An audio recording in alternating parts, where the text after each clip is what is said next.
जैसा कि आप सबों को मालूम है कि रिसेंटली जो असम्बली में बजट पेश किया गया और हमें लगता था कि कश्मीर में जो रोज़मर्रा के जो मसाइल हैं उनकी आगाही होगी, उनका कहीं सलूशन होगा। इस बजट में हमें लग रहा था कि ये बजट शायद हमें उस तरह से सरप्राइज़ करेगा, मगर हम इस बजट को देख के और नेशनल कॉन्फ्रेंस जो कि आज हुकूमत में है, उनके जो किए हुए वादे हैं, जो उन्होंने वादे किए थे इलेक्शन से पहले, उनको अगर हम कंपेयर करते हैं, मुझे लगता है कि ये खोखला बजट है। इससे बजट कहना शायद बजट की तौहीन है। जो हमारे कुछ एक कोर इश्यूज़ हैं, हमारा जो सबसे बड़ा मसला जो है यहाँ पे जम्मू कश्मीर में बेरोज़गारी का है, उस पर कहीं पे भी बात नहीं हुई बजट में। यूथ के बारे में कहीं बात नहीं हुई। और जो नेशनल कॉन्फ्रेंस हुकूमत की जो देन है, जो इन्होंने कैजुअल लेबर्स, कंसोलिडेटेड या daily wagers, NYC, anganwadi workers, खिदमत सेंटर्स, नीड बेसिस, इनके बारे में इन्होंने चुप्पी साधी। हालांकि ज़्यादातर इसमें जो लोग हैं इसी जमात ने लगाए हैं, मगर इनके लिए कुछ कंक्रीट नहीं है। तो बाकी इस बजट पे मैं दावत देता हूँ अपने स्टेट सेक्रेटरी शेख आशिक साहब को कि वो इस बारे में मज़ीद बात करेंगे। आशिक साहब। I welcome you on behalf of whole Awami Ittehad Party. मैं आप लोगों का शुक्रगुजार हूं कि इतनी शॉर्ट नोटिस में आप जल्दी आ गए। देखिए, हमें एक क्विक रिएक्शन देनी थी, तो हमने सोचा कि आप सब लोगों को एक साथ ही बुलाएंगे। जहां तक हम देख रहे हैं इस बजट में, जिसको नाम दिया गया है पीपल फ्रेंडली बजट, मुझे लग रहा है कि मुझे नहीं बल्कि पूरे कौम को लग रहा है ये एंटी पीपल बजट है। और इसमें कहीं भी हमें कोई नज़र नहीं आ रहा है जो बिज़नेस हम कहेंगे, इंडस्ट्रीज़ करेंगे, कमर्शियल्स की बात करेंगे। आप एक चीज़ बताइए, कुछ वेलफेयर मेजर्स इन्होंने लिए हैं, वो भी limited to certain part of the society, और हम उसमें कोई ये नहीं कहेंगे कि क्यों कर किया हो। अगर 200 यूनिट्स कहा गया, प्री इलेक्शन के नारे जो थे वो सबको पता है कि क्या क्या नारे थे। इसी तरह इस बजट का हमें लगता है कि जिस तरह वो खोखलापन था, इसी तरह इस बजट के साथ खोखलापन नज़र आ रहा है हमें। अब देखिए, हमारी एक्सपीरियंस बताती है कि 200 यूनिट्स का नारा जो था, किस तरह ल्यूर किया गया पब्लिक को कि हमको 12 सिलेंडर मिलेंगे, आपको जी 200 यूनिट मिलेंगे। फिर उसको कहा गया नहीं जी, पॉवर्टी बिलो पॉवर्टी लाइन। आज जो पोअरेस्ट ऑफ द पोअर जिसको कहते हैं हम AIY को, वो उसको कहा वो भी बशर्ते कि वो सोलर पैनल लगाएंगे। अब देखिए, इन चीज़ों के साथ जो खिलवाड़ किया गया है, इसको हम कहते हैं पॉकेट फिलिंग। ये एक बजट के नाम पे बस सिर्फ खिलवाड़ किया जा रहा है। आप मुझे बताइए, इंडस्ट्रियल यूनिट्स जो हमारे सिख है, पिछले 5-8 साल से जो हालत है, उसका रिवाइवल और रिहेबिलिटेशन की कोई अनाउंसमेंट नहीं है। कोई रोड मैप नहीं है कि जो हमारे पास अनएम्प्लॉयमेंट, अभी जो मेजर क्राइसिस है J&K का, उसमें इनके पास कौन सा ऐसा रोड मैप इन्होंने दिया जिसमें हमारी बेरोज़गारी ख़त्म हो। There is no roadmap. जिस बेरोज़गारी को आज मैं यूसुफ तारिगामी साहब से पूछना चाहूँगा कि आज आप देख लें, इसमें फार्मर्स का, हार्टिकल्चर, एग्रीकल्चर और जो डेली वेजर्स के लिए उन्होंने हमेशा आवाज़ बुलंद की, क्या ये डेली वेजर्स की बात इन्होंने की है इसमें? क्या उनकी रेगुलराइजेशन की बात की है? इतने सालों से वो पड़े हैं, इसमें कोई जिक्र भी नहीं है। इन चीज़ों का भी एक देख लीजिए, हम कितनी बातें कहीं आपसे। इन्होंने जो छोटे छोटे चीज़ किए वो आप लोगों के साथ हाईलाइट करके शेयर कर दिए।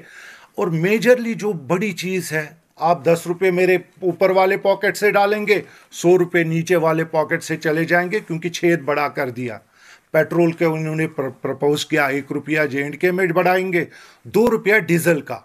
और एविएशन टर्बाइन फ्यूल जो है हमारा, उसका इन्होंने जी कहा कि रिवाइज करेंगे, हम टैक्स इंक्रीज करेंगे बाय 5%। हमने कितने एफर्ट्स से 2021 में कोशिश की कि एटीएफ का ये जो सरचार्ज है, टैक्स लगता है, उसको कम करके हमने जो भी गवर्नमेंट थी उस वक्त हर लेवल पे, उस वक्त एलजी एडमिनिस्ट्रेशन थी, तो उन्होंने कहा जी 1% हम कम करेंगे, और हो सका तो उससे ज़्यादा।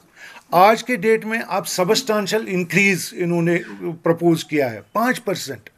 ये लोगों को समझ नहीं आ रहा है। जब आपको देखेंगे, जो मेरी माँ बहन फ्री ई बस में जाएंगी, आप जेके एसआरटीसी की स्ट्रेंथ देख लीजिए, गवर्नमेंट का ट्रांसपोर्ट वो कितने डिस्ट्रिक्ट्स में चलता है। एक आम लोगों को बस दिखाने के लिए बोला गया है, मगर वो इंफ्रास्ट्रक्चर कितना है हमारे पास।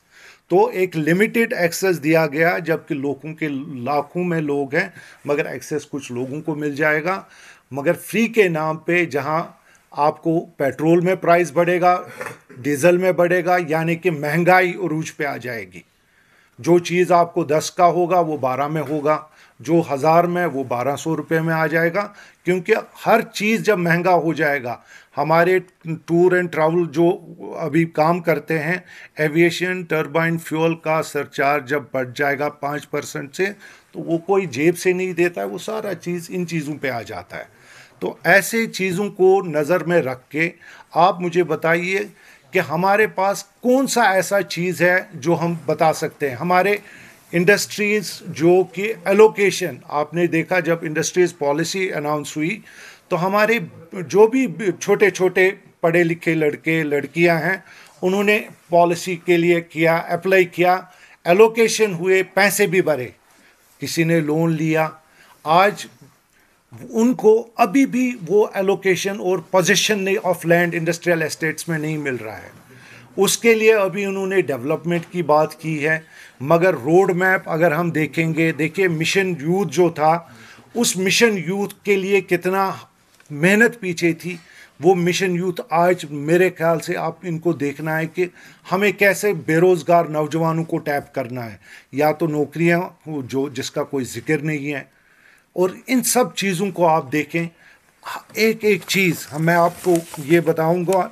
ये रेगुलराइजेशन गैस सिलेंडर का उन्होंने कहा कि नए साल की मुबारकबाद खुद सीएम साहब देंगे, अब उसमें भी 2-3 महीने हो गए और इसमें भी कोई जिक्र नहीं किया गया। कौन सा तोहफा था वो, खुद मिनिस्टर साहब ने बोला वो। अब जहाँ तक अनएम्प्लॉयमेंट की बात करेंगे, प्रिजनर्स की बात करी उन्होंने अपने एजेंडा में, यहाँ तक तो जिक्र भी नहीं कर रहे हैं आजकल ये क्या करना है। मुझे बताइए, हम 8 साल के बाद पीपल्स बजट, जिसको हम कहते हैं कि इलेक्टेड गवर्नमेंट आ जाएगी और लोग का एक बजट आ जाएगा, लोगों का फीडबैक आ जाएगा, मगर इसमें बताइए मुझे एक्साइटमेंट कहाँ पे हमें नज़र आ रही है। यहाँ पे तो कोई नज़र नहीं आ रहा है कि जिस तरह किसे एक पहले होता था उसमें और इसमें कितना सा फ़र्क है। हमें तो नज़र नहीं आ रहा है इसमें फ़र्क, अगर इन चीज़ों को इग्नोर किया जाएगा। एमनेस्टी, पावर एमनेस्टी कितने देर से हम कर रहे थे कि पावर एमनेस्टी अनाउंस हो जाएगी, अभी तक भी उन्होंने वो अनाउंस नहीं किया। बजट में उसके जिक्र तक नहीं की कि जो कमर्शियल और इंडस्ट्रियल यूनिट की, हम नहीं चाहते हैं कि डिमांड चार्जेस और पेनल्टी, बेसिक जो भी उनका है वो तो they are all ready to pay, मगर कोई राहत जिसको हम बोलते हैं कि लोगों को राहत इस बजट से नज़र नहीं आ रही है, बल्कि अजाब आने वाला है जब 1 रुपया 2 रुपया पेट्रोल और डीजल का खर्चा बढ़ेगा। इन सब चीज़ों को लेके आप देखेंगे कि कितनी खस्ता हालत आगे देखने को मिलेगी हमें। और हम आप लोगों को बताना चाहते हैं कि ये जो बजट इन्होंने अनाउंस किया, मुझे लग रहा है कि इनके खर्चे पूरे करने के लिए लोगों को अब जेब से पैसा भरना होगा, और हम इस बात पे बैठेंगे नहीं। हम इसको करेक्ट करना चाहते हैं कि आप एविएशन फ्यूल पे सरचार्ज, इनकम, ये जो रेट ऑफ इंटरेस्ट आप बढ़ा रहे हैं, टैक्स बढ़ाने की बात कर रहे हैं, आप 2 रुपया डीजल पे बढ़ा रहे हैं, ये सारा लोगों पे जाएगा। इसको वेहीमेंटली हम अपोज करेंगे हर जगह पे, और इसके लिए हम आवाज़ बुलंद करेंगे। आप देखिए, इंजीनियर रशीद जो वॉइस ऑफ कश्मीर जिसको कहता है, पूरा दुनिया उसको बोलता है कि अवाम के लिए बात करता है। आज हमें समझ आ रहा है कि कौन लोग उस वॉइस को बाहर नहीं आने देते हैं। इसलिए क्योंकि हमारे पास जो भी आप देखें, रिसेंटली गवर्नमेंट ऑफ इंडिया ने हमारे कुछ भाइयों के, हमारे कुछ बहनों के, उन्होंने जी वो कर दिए उनके। हम नहीं कहते हैं कि बहुत गलत हुआ, हम कहते हैं बहुत अच्छा हुआ। जो लोग डेवलपमेंट और प्रोग्रेस की बात कर सकते हैं, हम चाहते हैं कि इंजीनियर रशीद जल्द अज जल्द अपने लोगों में आ जाएं। वो एक इलेक्टेड मेंबर पार्लियामेंट है, ताकि ऐसे फोर्सेस के लिए वो मिलजुल के हम इन लोगों को बताएं कि लोगों की रियल खदमत कैसे करनी है। शुक्रिया। का फीडबैक लिया जाता है। हम जब भी स्टेक होल्डर्स का फीडबैक देते थे पहले, तो इसका मतलब था कि वो रिफ्लेक्ट एक पब्लिक फ्रेंडली होना चाहिए। आज के इसमें देखेंगे ये एक आइडिया कहाँ से आ गया कि जी पेट्रोल का, एविएशन, उसमें हमने मेहनत की थी डाउन करने की, आज तो उल्टा हो रहा है। तो ये चीज़ें नहीं होनी चाहिए। That's why I am calling it anti people budget. और मुझे लग रहा है कि लोगों को अप्रिशिएट करने बजाय 10 बार सोच के पूरा बजट पढ़ना चाहिए और देखना चाहिए कि इसमें पीपल फ्रेंडली है क्या, जनरल मासेस को किस तरीके से फ़ायदे होंगे इस बजट को लेके, क्योंकि उम्मीदें रहती हैं। जब देखिए पहले हम बात करते थे कि एलजी एडमिनिस्ट्रेशन है, स्टेक होल्डर्स, मगर अब तो मुझे लग रहा है कि उन्होंने जो टर्बाइन फ्यूल डाउन किया था, उसका रेट ऑफ जो हमारा टैक्स था 2021 में आप अगर चेक करेंगे, आज उसकी बात प्रपोज किया जा रहा है, बढ़ाने की बात की जा रही है। तो ये लोगों का प्रो फ्रेंडली कहाँ से हुआ? ये तो एंटी पीपल है। सो इन चीज़ों को नज़र में रख के हम बताते हैं कि आप लोगों को भी कि जितना मीडिया के साथ अभी बताया गया था, प्रेस क्लब की बात की गई थी यहाँ और जम्मू में भी, वो भी नज़र नहीं आ गया इसमें। तो हम चाहते हैं कि आप लोगों को भी, क्योंकि मीडिया एक बड़ा एक रोल करती है अदा, इन चीज़ों पे आप मेहरबानी करके नज़र रखें। Thank you very much.